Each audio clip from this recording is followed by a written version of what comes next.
How does a boutique rock candy business from Sydney go from nearly closing their doors during a pandemic to becoming one of the most recognised candy makers in the world, with millions of social media followers and a booming business? Well, that's exactly what I wanted to find out. This is episode 284 of the Engage Video Marketing Podcast, and I'm talking to David and Annabelle King from Sticky Lollies. Let's go. G'day my friends, and welcome back to the Engage Video Marketing Podcast. We're back into the swing of regular weekly episodes here on the podcast. So if you're new here and it's your first time listening or watching, then be sure to follow the podcast or subscribe on YouTube so that you don't miss another episode. So I first stumbled across my guests today on Instagram as my daughter was asking me heaps of questions about how they make those rock candy things with little shapes inside. And as a dad, you know how it goes. I'm like, I've got this, let me explain.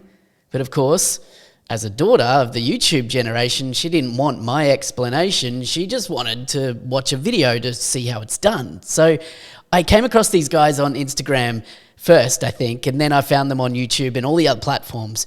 And once I'd satisfied my daughter's curiosity about how this stuff is made, I began to take a deeper dive into what these guys were doing with their video strategy. And let me tell you, they were crushing it. Millions of followers on pretty much every social channel, regular live streams showing candy making behind the scenes, massive adoption of short form video formats like Reels and TikTok. And the business was making waves in the news as well, here in Australia and globally. So as a video strategist, discovering businesses like Sticky Australia and the impact that their video strategy has on their business, it really fires me up. So I invited the founder of Sticky Lollies, David King, and one of the key drivers of their video marketing, his daughter Annabelle King, onto the show today to learn more. So that's enough from me. Let's dive into the Sticky story with David and Annabelle. David and Annabelle, welcome to the podcast. How are you guys today? Good, Ben. Good. Thanks for having us on. I appreciate the offer. Well, I appreciate you taking the time to share your story with our listeners and viewers here today, because I did a bit of an introduction to you guys, before we rolled the interview here, but we were just chatting before we hit record about some of the story about how I came across you guys. But I'd love for you to share a little bit about yourself, about your journey, both in business, but then moving into the embracing of video and social media that you guys have done today. And we'll start with you, David, if you want to kick us off, and then let Annabelle take over where she wants. Yeah, I'll maybe, in terms of business background, we've had a business in Sydney for over 20 years now, I think coming up to 22 in December this year.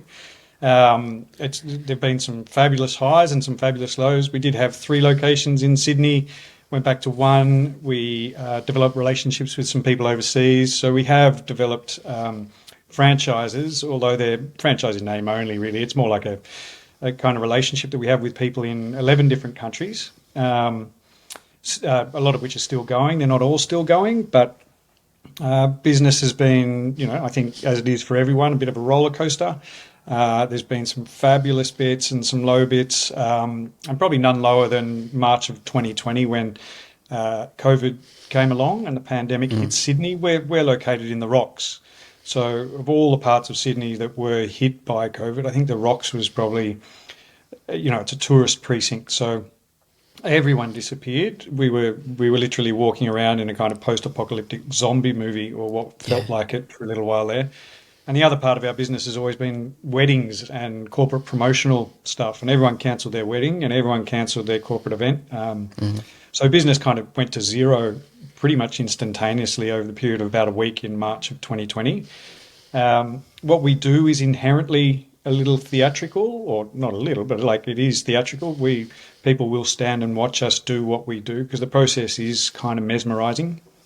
And we were standing there about to pull the doors down and thinking, how are we going to survive this? Like I think a lot of businesses in Sydney, and we thought maybe we can just leverage part of what we do into some kind of online offer. And it's interesting because the technology to really do that probably wasn't there 2 or 3 years before, but now all of a sudden, with a decent handset and a 4G network and the kind of social media platforms that are out there, you can pretty much be instantaneously broadcasting to every country on earth with extraordinarily low barriers to entry. There's nothing And that's all we did. We took an iPhone and set it up against the glass and went live on Yeah. initially on Instagram, and then on Facebook, and just found this kind of instantaneous response.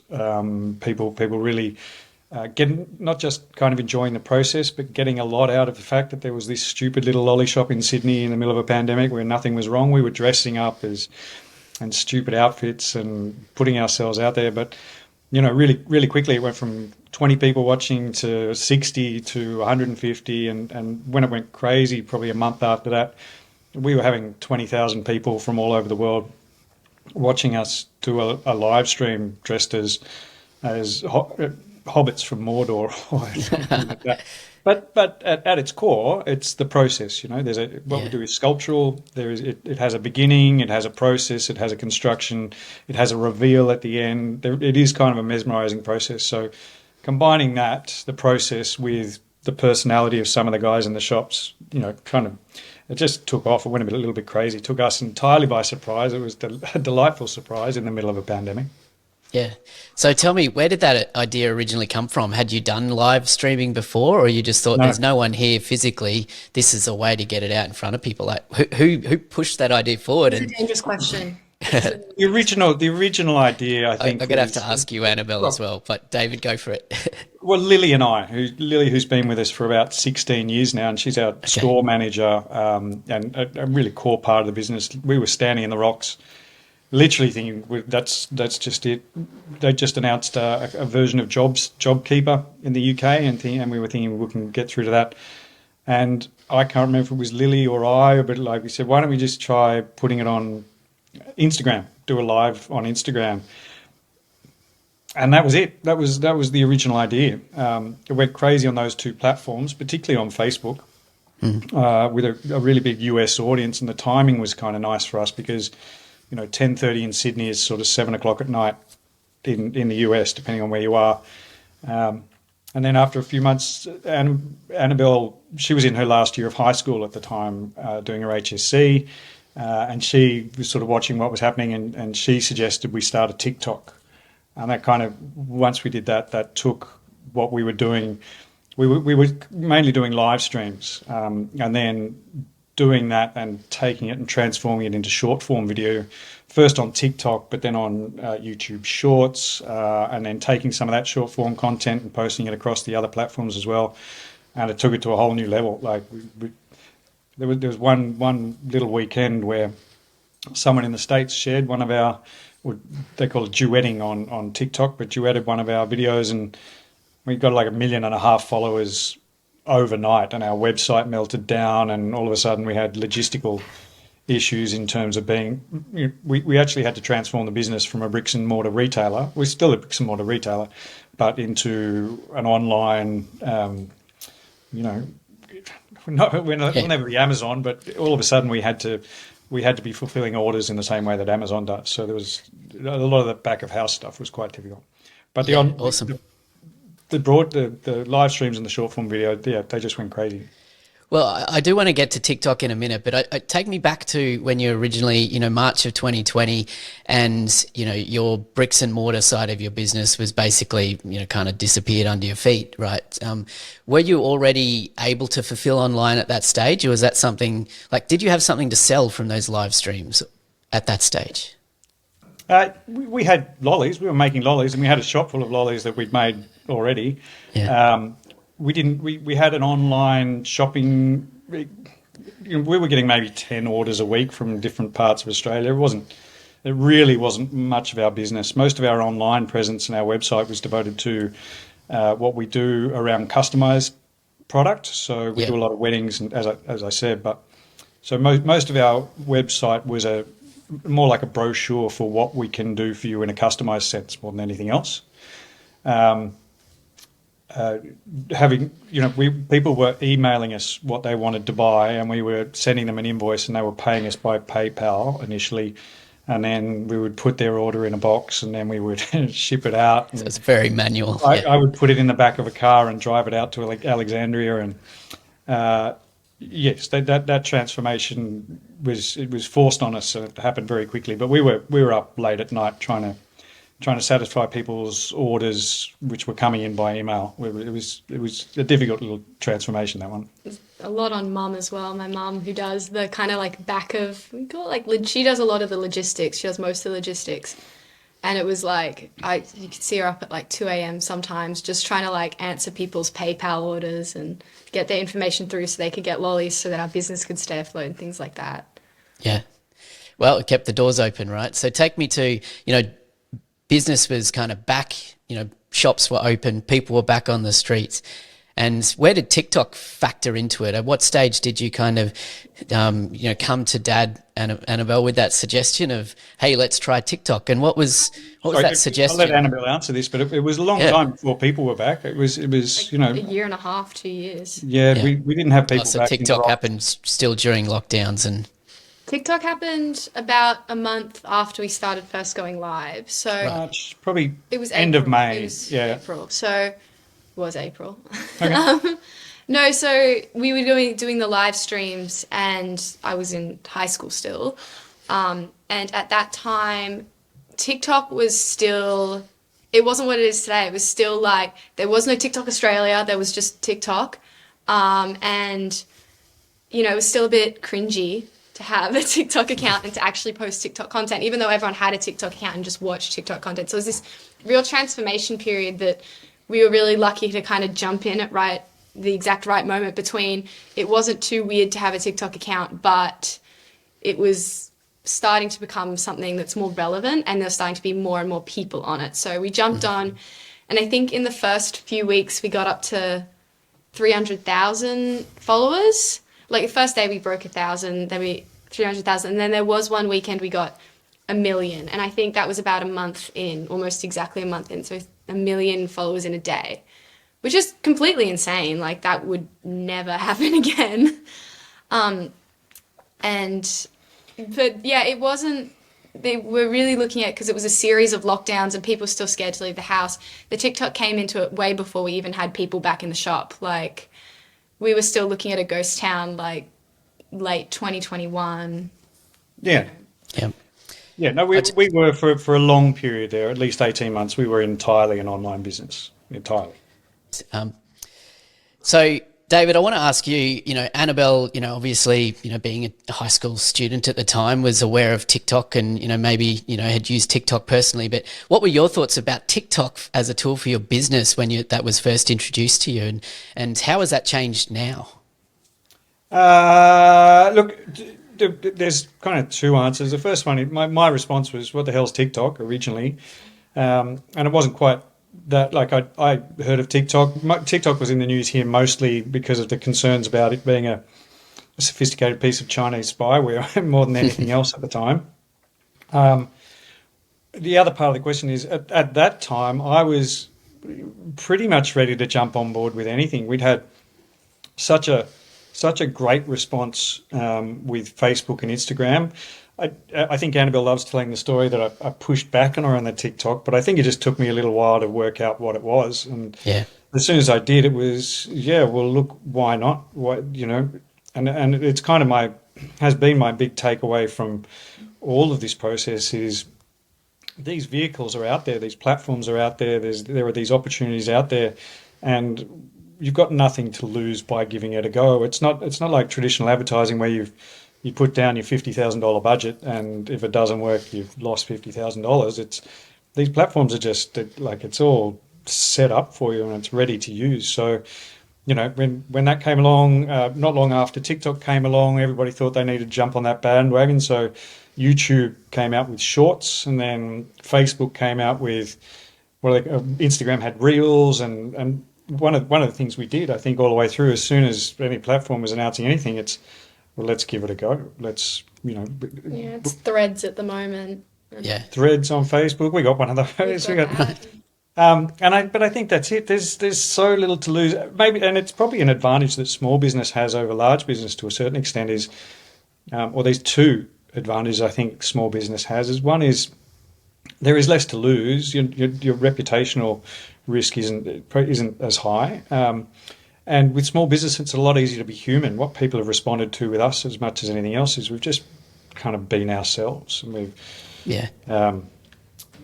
it's a lot easier to present the human in your business if you are a family business. So Yeah. with nothing to lose and everything to gain, and early on working out that there really isn't much to fear, because you may as well just make content and see what happens. Yeah, when Yeah. TikTok came along, it took a week or two before I kind of worked out what the platform was, but then it was, yeah, of course, let's do it.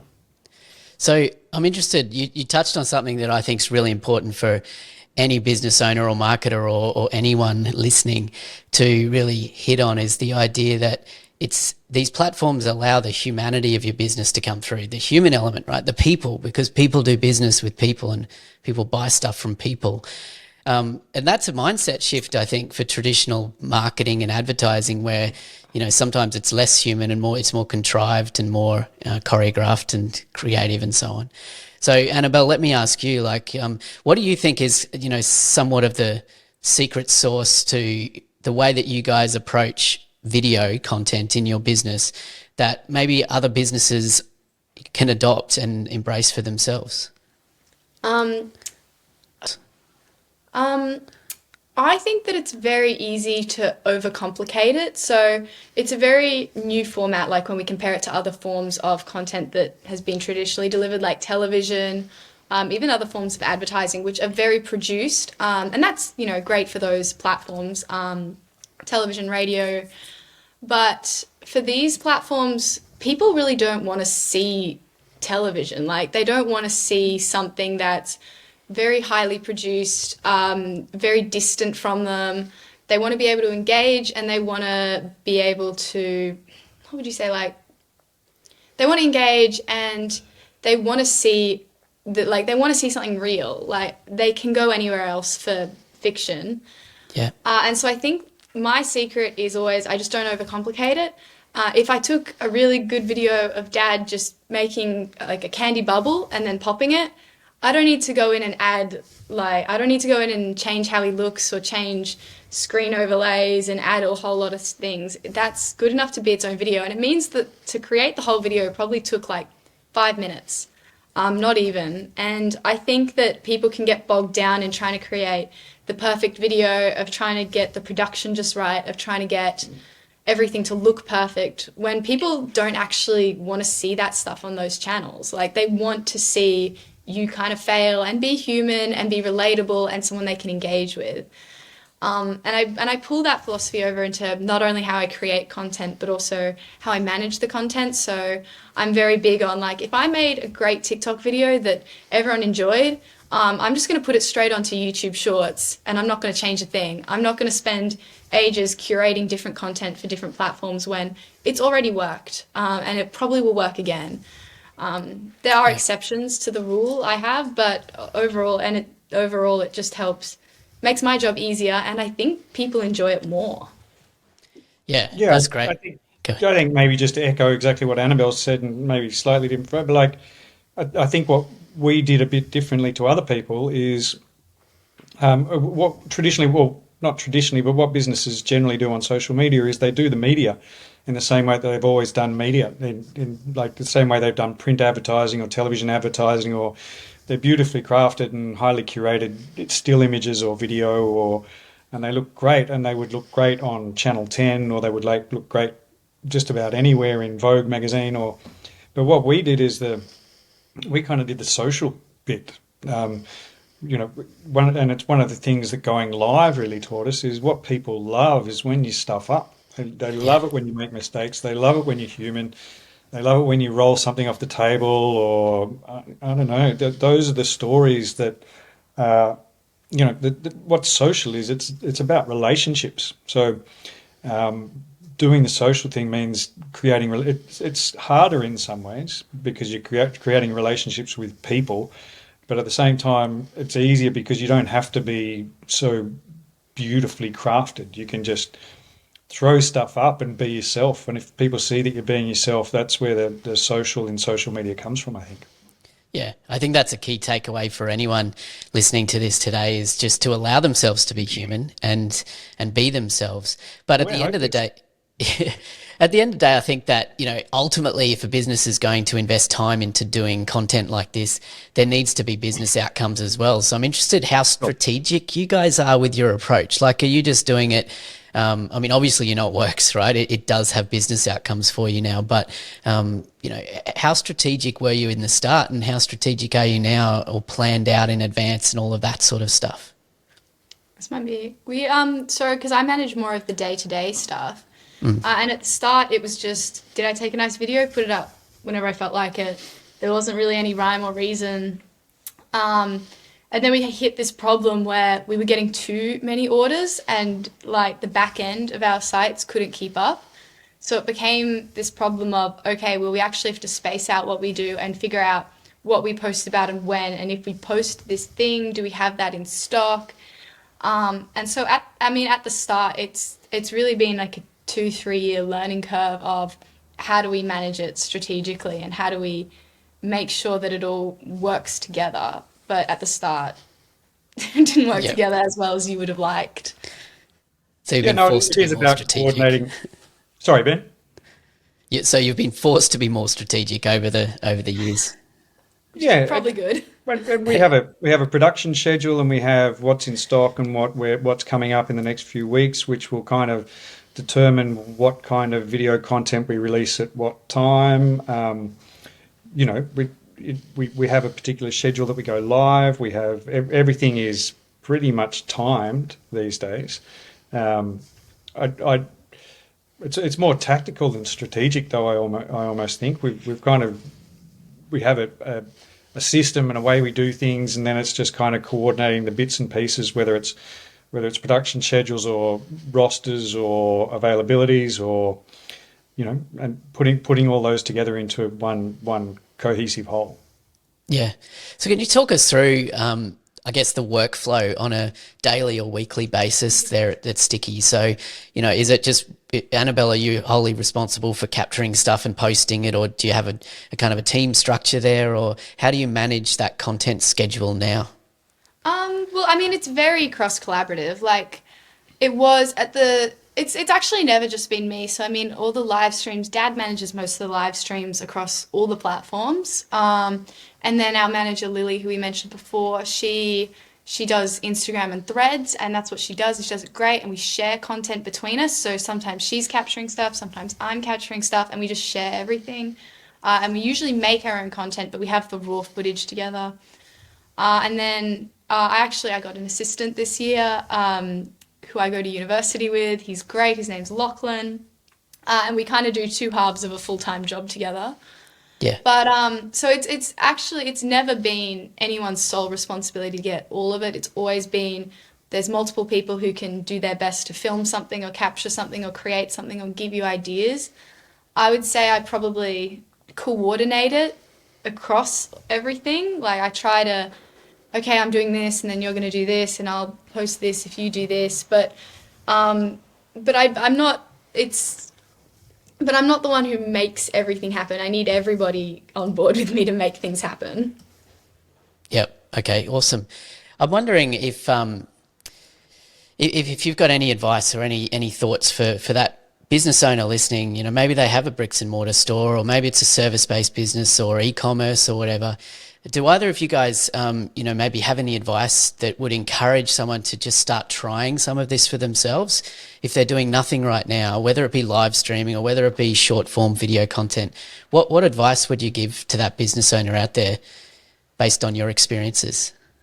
Look, it's pretty nerve-wracking, I think. It was maybe less nerve-wracking for us at the time when we first started, because we'd already gone broke. So there really was nothing to lose. But that idea of putting yourself out there without a filter, without a barrier between you and an audience, it can be pretty intimidating. So what I would say is and probably the thing, one of the things that's been made clearest to me is these platforms are so big. Like, if you've got 2 billion people on Facebook, you really don't have to appeal to a very high percentage of people on Facebook to appeal to a lot of people, if you know what I mean. So if the thoughts running through your head is, well, how do I produce content that's going to engage with 2 billion people? It can't be done. But if you can identify with and create a relationship with 0.0001% of people on Facebook, that's a massive audience. So um, I I think that's one of the things that can make it a lot easier to just try producing some of this content is not try and please everybody, but once it gets out there, that you might find an audience that is just absolutely taken with what you do, and because the barriers to entry are so low, you've got nothing to lose, really. Yeah. Um, and the other big bit of advice would be yourself. That's a hard one, but you're allowed to make mistakes, and you're allowed to be a little bit hopeless, and you're allowed to get things wrong. You're allowed to apologize. You're allowed to be generous. You're allowed to be all those things that being social means on the platform. So um, I don't think anyone's really got much to lose. If you're going to share something in your business, try and make it that you're sharing the people in your business. You can share your product, but somehow bring the people behind the product in front of the camera as well. Um, and that's it. Show people the humanity that exists within you and your business. Yeah. That's awesome. So, you mentioned about like the internet's a big place, and you mentioned about finding your audience there. So, I think last I checked, you guys have over, 500,000 followers on Instagram and 1.6 something on million on Facebook. And I think it's 7 million something on TikTok, right? Like, you've obviously found an audience that loves what you guys do, but can you summarize for us, like, when you get those numbers, and they could just be vanity metrics, right? All these people following your accounts, but what does that mean for the business? Like, take us to now. Like, what has this done for you guys? I'll just start. The one, I think the biggest point I think the clearest thing that makes this point is when you get 100,000 or 1 million followers on subscribers on YouTube, you get a big plaque. They send it to you, and you get this huge plaque. Annabelle's got a And plaque. I She's do very have a plaque. excited. I've got 2 plaques. And you put it in the store, and the amount of people who, number one, either say, I've seen you on YouTube and there's your plaque and I've seen you before, or recognize the plaque and go, oh my God, you guys must be so famous. It's this dual effect of, like, these numbers, they're huge, and they mean a lot of people have seen us before, and it's great for business and everything, but there's a lot of people who haven't seen you still, and, like, the numbers kind of also affect them to buy from your business at the same time. It's affected our business in number. We're tripled in size, so we're probably 3 times bigger, with nearly 3 times the staff that we had before the pandemic began. Um, the other one is it's a vastly outsized profile for the size of the business we really have. We're still Yeah. a little shop in the rocks. We have a commercial kitchen in Artarmon. We're still just a little business making artisanal handmade rock candy. But I was actually having this conversation the other day. I would guess that we're probably the most famous shop in the world now. There's maybe Tiffany's in New York, or, I mean, not that that's anything to really brag about, but it is my brother will be in Spain out the beach in Spain, gets talking to a little kid, and the little kid will say, "Oh, you're from Australia. Have you ever been to this candy store?" And he'll say, "That's my brother's." Like, it's kind of bizarre That's the wild. extent to which your message and your product and your brand can spread if you get some traction on the platforms.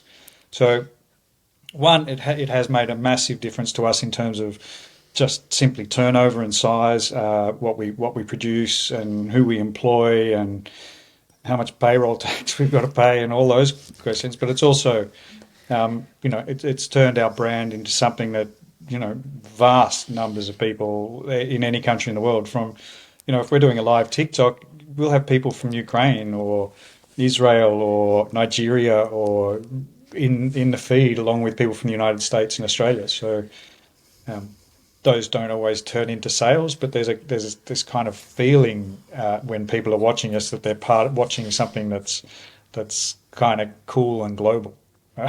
for this stupid little lolly shop in Sydney. Yeah.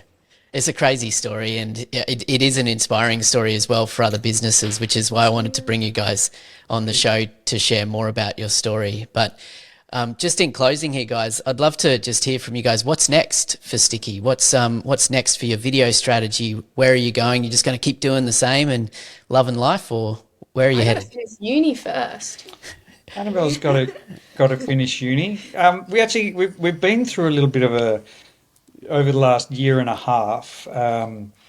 This kind of question came up of, are we a candy business that makes videos, or are we a video company that makes candy? Because for a little while there, it did seem like there was this opportunity to create an entirely new online video offer with travel stories and all sorts of stuff. I think we probably want to keep the core of what we do. What we do is, it was a little bit faddish for a while, but there is a genuine process there. There's people who the audience is big enough that we can keep doing what we do. I think we want to bring on some new product lines, continually innovate in what our core product lines are, as well as add some new ones.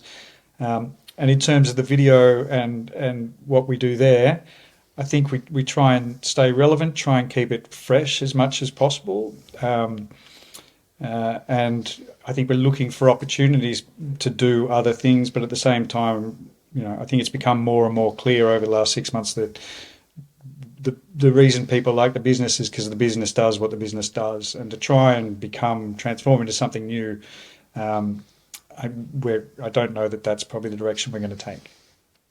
There we go. And the world is your oyster. There's plenty of opportunity. Who knows that you got the Real Housewives of Melbourne. Now we've got the Real Lolly Makers of Sydney coming down the path, right? So we have had offers. There's what do they call it? OcuFollow, shows like Cake Boss and Oh yeah. right, yeah.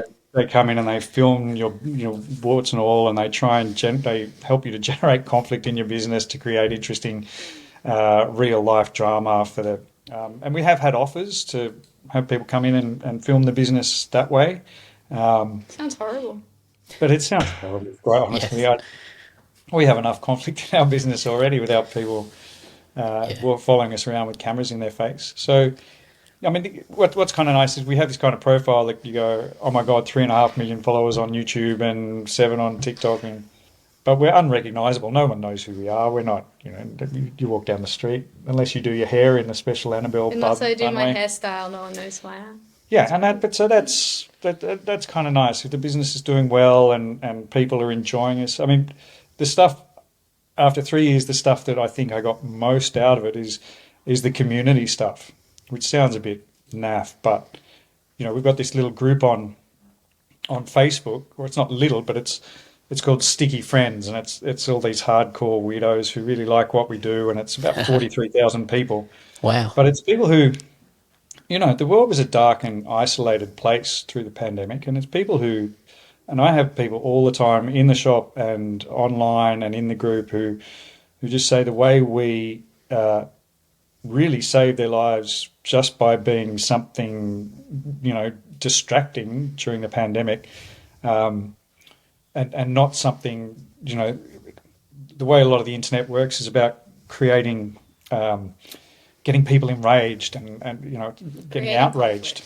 Yeah. But we're not like that. We're just kind of nice. And so that kind of community stuff, the people are continually reaching out and saying, thank you, thank you, thank you. And I'm reaching back saying, thank you, thank you, thank you. That sort of mutual gratitude is really gratifying. It's really lovely. So, well, I'm pleased the business has gone well. When I look back and think what are the things that I've enjoyed most about it, it's having that kind of community grow up around the business too. That's been really satisfying. Yeah.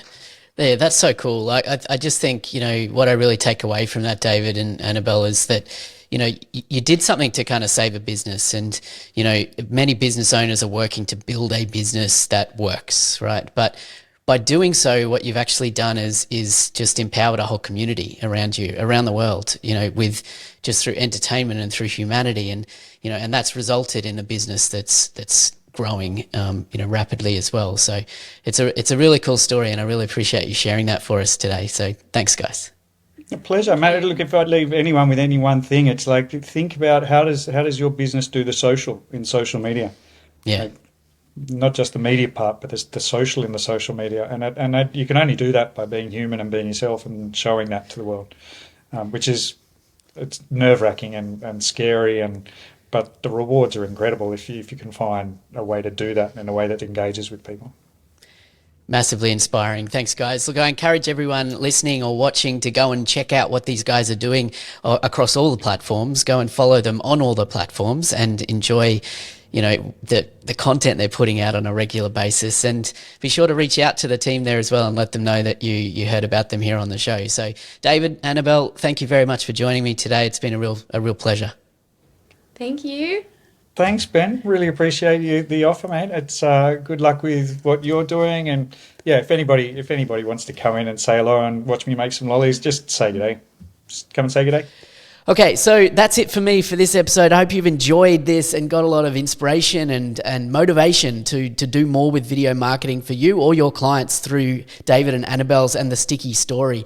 And if you're interested in more episodes like this, where I go deeper into, you know, people are actually in the trenches and doing it with video marketing, then let me know. I'd love to hear from you guys as we kind of relaunch this podcast and get new episodes in the pipeline for you as well. So I really appreciate all the contact and feedback I get from listeners and watchers of this podcast. So leave a comment, let me know, reach out to me on Instagram, email podcast@engagevideomarketing.com. And that's it from me. I'm Ben Amos from Engage Video Marketing, and it's my mission to grow confident video strategists. So I'm so glad you're joining me. All right, guys, I'll see you in the next episode.